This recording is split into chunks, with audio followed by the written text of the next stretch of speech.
Однажды я проснулась и поняла, что я хочу наслаждаться этой жизнью. Я хочу ее вот просто проживать каждый день, каждую минуту и наслаждаться. Я поняла, что вряд ли будет возможность пережить и повторить это еще раз.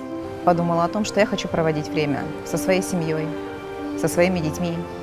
Я просто хочу жить. Вот в моем понимании этого слова, без ограничений.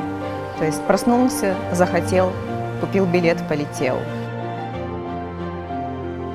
Я на самом деле очень быстро живу. У меня такое время очень уплотненное.